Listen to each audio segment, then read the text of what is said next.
Saya tidak sedang mengeluh, sedang bertanya-tanya aja. Seorang yang menekuni sebuah penyakit, kalau sekarang kan namanya virus corona. Kalau saya kan dianggap pakar PKI. Anak saya nggak paham, di rumah saya kan banyak buku-buku tentang komunis. Abi ini Ustadz PKI ya. Anak saya bilangnya Ustadz PKI ini karena saya satu sisi orang panggil Ustadz, satu sisi bahasan saya diantaranya soal komunisme.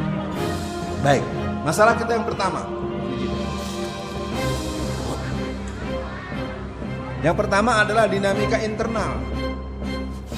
Kita harus pahami betul, internal kita ini saya tidak bisa bicara banyak. Ternyata di internal kita ada persoalan-persoalan yang mungkin kalau dirinci bisa banyak. Satu diantaranya adalah reproduksi kader.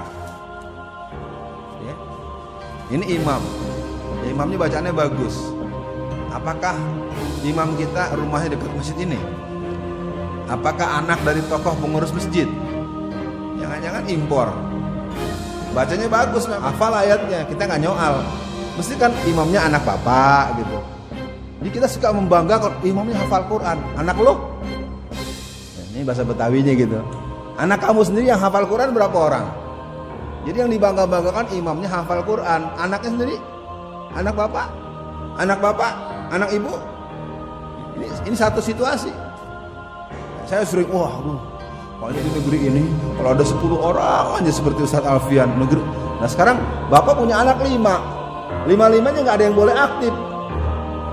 Karena di masyarakat itu kalau orang ketemu dengan orang dia kan bilang, alhamdulillah Pak, anak saya sudah wisuda, udah selesai S3-nya. Itu umum. Ntar bulan ke depan atau 6 bulan ke depan ketemu lagi, alhamdulillah anak saya sudah kerja, gajinya 61 juta sebulan. Jadi kan cuma 2, anak saya sudah selesai kuliah, anak saya sudah kerja, sudah. Nanti bangga dengan Habib Rizik, dengan Ustadz Rahmat Baikuni, dengan Ustadz Zulkifli Muhammad Ali dan atau Alfian Tan segala macam. Itu bangga.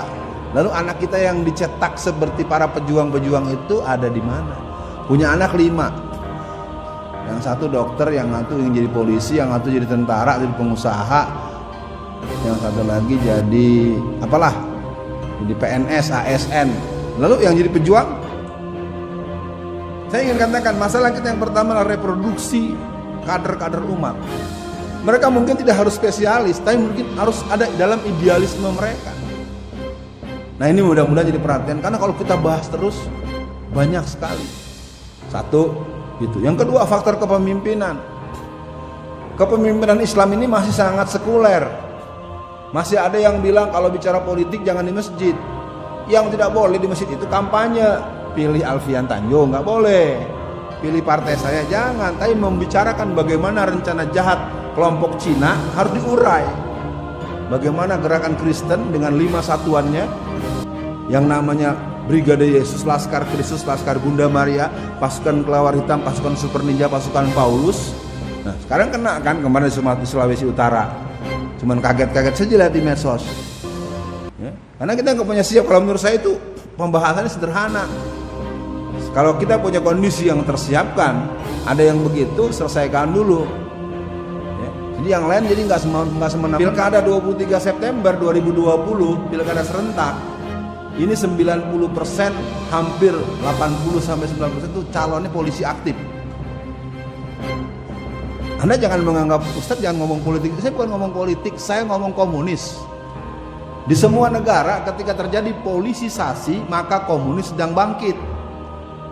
Anda bayangkan nggak, dikit lagi kan pilkada nih, dan kita banyak nggak peduli, bukan urusan kita karena nggak nyalon nggak apa. Iya memang bukan urusan bapak, tapi kalau mereka udah punya keputusan bapak yang jadi urusan. Sekarang ini pilkada serentak terakhir. Saya mohon maaf nih bapak-bapak, saya ingin bicara dalam politik strategis bukan politik praktis. Kalau dalam pilkada yang jumlahnya 197 calon wali kota dan bupati serta sekitar 7 gubernur ini kita tidak peduli sama sekali, dan lalu jadi polisi jadi gubernur, polisi jadi bupati, jadi wali kota, ditambah lagi dengan ketua BNN, tambah lagi dengan pimpinan Pindad, tambah lagi dengan BNPT, tambah lagi dengan bea cukai, tambah lagi dengan Menteri Dalam Negeri, tambah.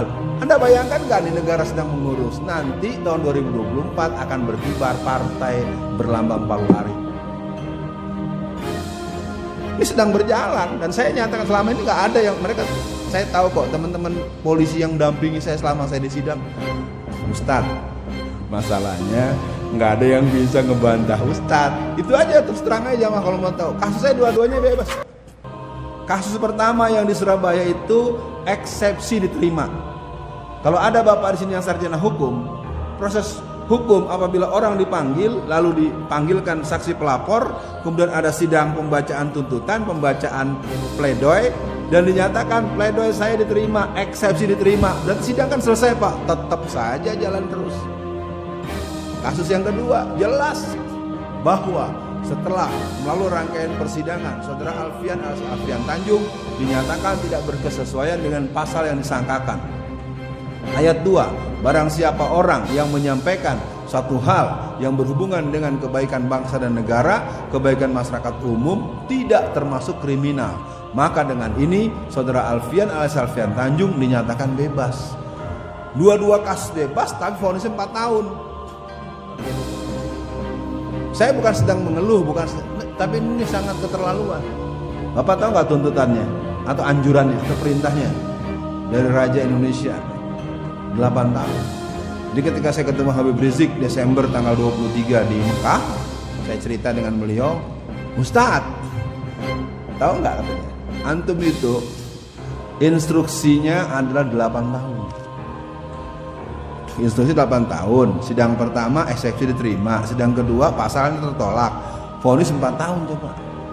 Nah, makanya ketika orang yang nggak tahu persoalan, Ustadz Alfian 4 tahun aja ngeluh melulu. Tuh sekarang saya tanya nih sama Mbak Abang nih yang berani gede nih, katanya orang Padang ya, Bang Ical namanya ya. Bang Ical saya tanya, Bang Ical diketok palu bebas sama bebas, kalau dihukum sehari aja, mau nggak? Itu yang terjadi di dalam itu kan ada yang hukuman seumur hidup, ada yang 20 tahun, ada yang hukuman mati. Ya Ustadz ya, Ustadz ngeluh terus. Maksud lo apa? Ustadz kan hukuman cuma 4 tahun. Sini loh. Sekarang lo dapat vonis 0. Dihukum sehari aja mau nggak? Gua 4 tahun. Nih sekedar jamaah tahu, dan di dalam penjara sekarang masih ada lebih dari 50 orang seperti saya. Siapa yang bela mereka? Kalau saya kan walaupun begini relatif agak dikenal dikit gitu, bukan terkenal teman dikenal. Jadi mereka mau macam-macam susah. Akhirnya saya masuknya terpaksa, pulangnya dipaksa. Betulan, saya kan harus pulang tanggal 10, tanggal 9 saya dipaksa pulang. Jelas ada maksudnya. Kalau sesuai dengan jadwal, ntar yang jemput kebanyakan.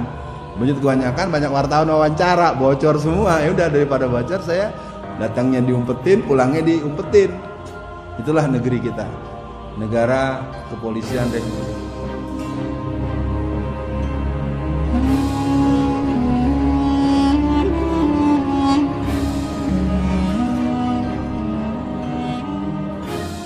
La ilaha illallah Muhammadun Rasulullah alaihi salatullah wa alihi wal ahibba. La ilaha illallah Muhammadun Rasulullah alaihi salatullah wa alihi wal ahibba. Shine your mercy like the sun and be gracious as the earth. Let your kindness come.